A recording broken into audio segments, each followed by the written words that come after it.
I'm Paul-E-Amori, and I'm running for mayor of Los Angeles in the election being held on March 7th.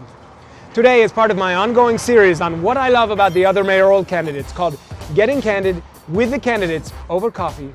I'll be talking with Mr. David Hernandez. David is a tireless civil servant who has been helping the people of North Hollywood for many, many years. I gotta tell you, he may just be my new hero. Welcome to North Hollywood.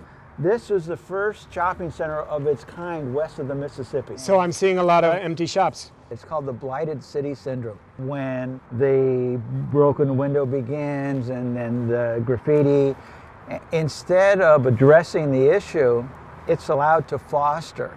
But if you were politically connected, if you were a developer or another special interest, it was a gold mine. And that's what happened to most of the businesses here, is a developer came in and said, okay, we're going to develop this area, we're going to pay you so much for your business. And then one by one, they started emptying out this area. We're seeing more and more, it's not just in a lower economic area, but the property crime, the violent crime. I just want to talk a little bit about you. As I mentioned, I've done my homework. You were in the Navy. You were a Vietnam veteran. Yeah. Thank you for your service, first of all. You're welcome, and my honor. And you know, I graduated from Paul-E High School in Sun Valley. Paul-E High School, I like that.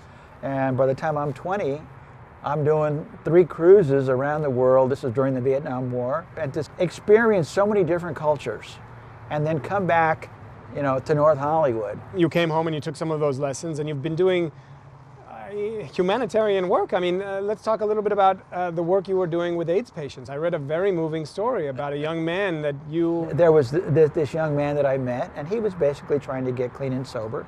He was living, you know, in an abandoned car, and he came to me, and he was 60 days clean and sober, and he said, you know, I've just been diagnosed with AIDS. I mean, the AIDS epidemic was just creating so much havoc and so much destruction, you know.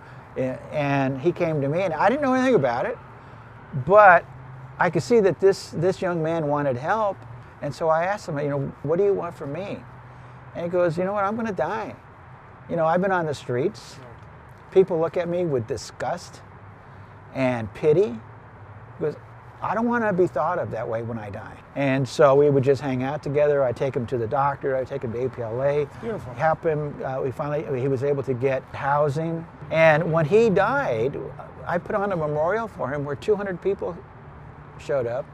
And they all related stories about how he went through this with dignity and respect. And they all had that for him. That's how they all saw him. Beautiful one. Let's continue. I want to see more of the neighborhood. You've done a lot of work with euthanasia and animal welfare. Why would Los Angeles kill 70,000 dogs and cats in their animal shelters each year? I always look for the financial incentive. And what was it? Well, there's an industry called rendering. Now, the rendering industry takes the bodies of not only dogs and cats, but cows and horses and stuff, and they process them, and they produce rendered protein, which is then sold all over the world for products. And so I started saying, wait a minute, if the city is paying these rendering companies to come and pick up these animals, and they're going and making a profit out of it, they should be paying us. And I said, why not reverse it, take that money, and use it for spade and neuter, use it to support the rescue groups, use it to support the adoptions, eliminate the costs. And, you know, I got to meet so many dedicated individuals. You know, many times the animal rights people are mislabeled as being, you know, fanatical or they're hysterical, and, you know, they're compassionate.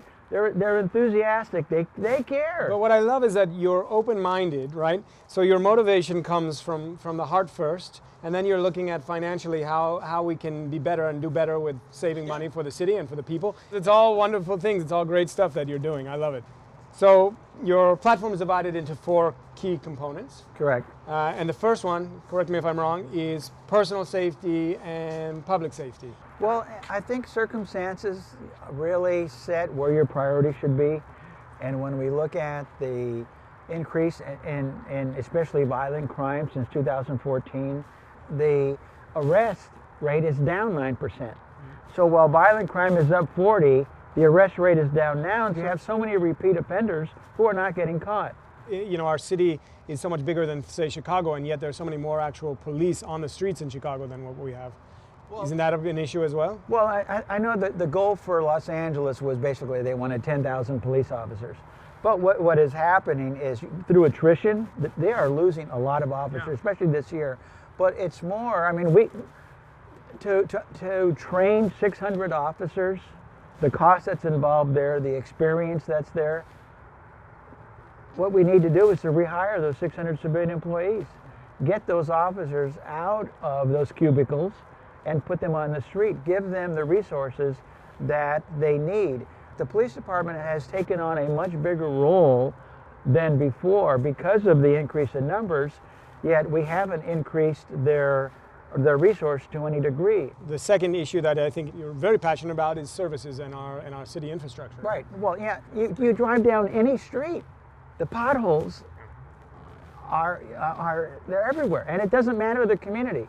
I mean, if it's Pacoima or Wilshire Boulevard down by the museums, I mean, there's potholes there that a VW could fall into. And what has happened is the city has taken a position that, you know what, the street has failed, we're not going to fix it. We're going to focus on window dressing. We're going to slurry seal the streets that haven't failed, and the ones that have, well, oh well, we're not going to do anything about it. Well, what that does is, I don't know about, you know, everyone else, but I can't afford to keep replacing parts on my car, you know, especially when you have, you know, the working poor or the middle class that's trying to pay the bills or keep food on the table.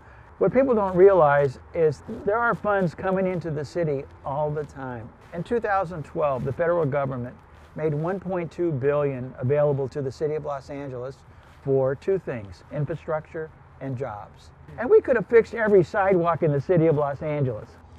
Does it seem like the city is more interested in expansion and bringing in new money and more money into the city than it is in fixing and dealing with the issues that we have? The news this week, Los Angeles is thinking about borrowing $70 million to pay the lawsuits off.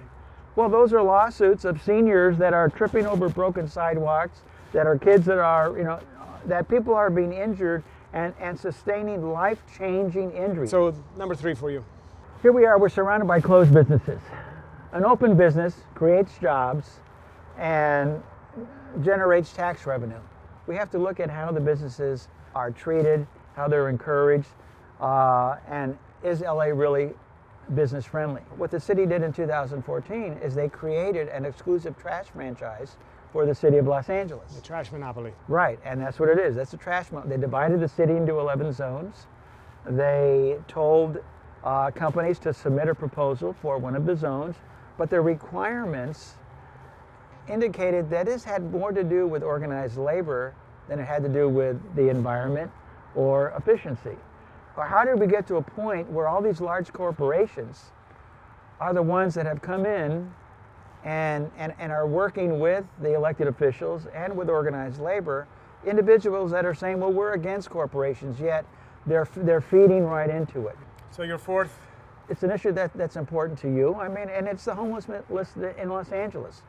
And, you know, whether we're here in North Hollywood or Sylmar or Mission Hills, you have so many homeless are being driven out.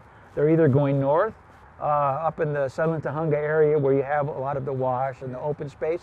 You have as many homeless in there as you do down at Skid Row. You are putting people's lives in danger by not addressing it. There are organizations in the city of Los Angeles that have a very successful track record in addressing the homeless problem, not just with shelter, but also wraparound services. But we have to have the wraparound services, because I think otherwise you end up with people just being shoved into homes. And so we have to make sure that we find people homes, but then once they're in homes that we can help triage all the issues they're facing. And I believe that's actually not only a loving way, but it saves the city money, right? Where the homeless are flooding the ERs, the police are out there essentially being the stewards of where they spend their nights. And that quality of life, whether, you know, because what I tell people, it's not illegal to be homeless, it's not illegal to be mentally ill. Yeah. But if you're homeless, you still have to conform to the community that you're in. Of course. To whatever extent you can. We have an idea of taking people who really want to get off the street. We get them off the street, who are dedicated to going back out onto the street and helping to be ambassadors. Right. To say, because they trust people that are in their communities. Well, like anything else, they can relate to somebody with a similar experience. Exactly. It's like any 12-step program. Exactly. It's very different for you or I to walk up and go, come with us, we've got a better place for you to be. You shouldn't be living that way. I mean, look at yourself. But it's like that gentleman that I helped with AIDS. Yeah. It's, you know what, they want to be treated with respect and not pity. Of course. And they feel it.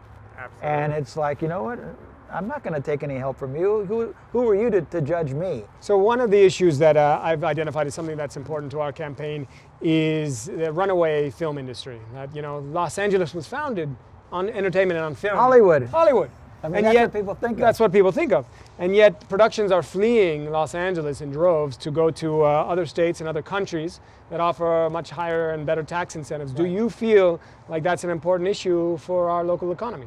You know, all of these businesses that are empty, you know, there were people that, whether they were grips, whether they were doing the lighting, whether makeup, whatever there were, there's so many related industries connected to florists, that camera, dry cleaners, you name it. Yeah. And so when one considers the amount of revenue, the amount of jobs that is related to that, it has to be paramount. This is an interesting election in Los Angeles. There's an election? Yeah, exactly. Nobody knows. So we're doing man on the street interviews all the time, talking to people and going, do you know who the mayor of Los Angeles is? And do you know when the next mayoral election is? It's maybe 1 in 20. We just went through a horrific election season. So I don't know if that's more of a fatigue or a survival technique that they've just gone into denial, that we don't want to hear about it. Los Angeles has almost 2 million registered voters. The current mayor was elected with 222,000 votes. So that means like what, 1,500,000 people didn't vote for him? Now, I'm sure there's 1 million people complaining. If you didn't vote, then you're looking at a bigger part of the problem, because the special interests are going to get involved, the money is going to flow. But they don't make it easy on voters. I mean, let's be honest here. It's very hard for people like you and I who are not endorsed by newspapers, who are, you know, it's hard for us to break through. People don't even know about the choices that are out there. That's why we're doing this series, to But it's designed that way. Of course. Who are setting the rules or placing the bar? It's people that are already in office. Exactly. You had Gary South, who was Gray Davis's campaign manager. And he said, get people out to vote. That's the last thing you want. He says, you do your research, you see how many votes it takes to win, and then you discourage everyone else from voting, and you make it think it's their idea, that they're doing some type of a protest. Absolutely. And you sit back, and he goes, the last thing you want are angry, informed people at the polls. This is what I'm talking about. They want us, and they don't want people to show up. They've succeeded in doing that. Yeah. But that's kind of like why we're both running. Absolutely. The power still rests with the people, should they choose to exercise it. What do you think of my approach? What do you think of the idea of heart-first politics and, you know, politics based on love, voting for love? Well, there is something for everyone. If you're running against a mayor who 1,600,000 people did not vote for, maybe they'll vote for love. Mm-hmm. There's obviously not enough of it to go around. Amen to that. And what each candidate brings is a life experience, is the ability to convey that experience, to say, okay, you know what, Paul is coming from here, but you know what, I feel that. How can you not make a difference if you're expressing a position that's coming from that position of caring, of compassion, concern in addressing whether it's a homeless issue, whether it's a housing issue or traffic or transportation? That if you include that component, what ends up happening is that even if you and I are not successful, that if there's someone else that is, then all of a sudden, you know what? It's in the conversation. It's in the conversation, and let's bring it into the solution. Of course. David, this has been fantastic, super educational, and I really appreciate you taking the time to come and talk with me. Well, thank you for coming to my community, our community. Pleasure. How can people find out more about your campaign? Website, David for Mayor 2017. Facebook, David from Mayor 2017, or just David Hernandez at Twitter. Well, I look forward to seeing more of you out there.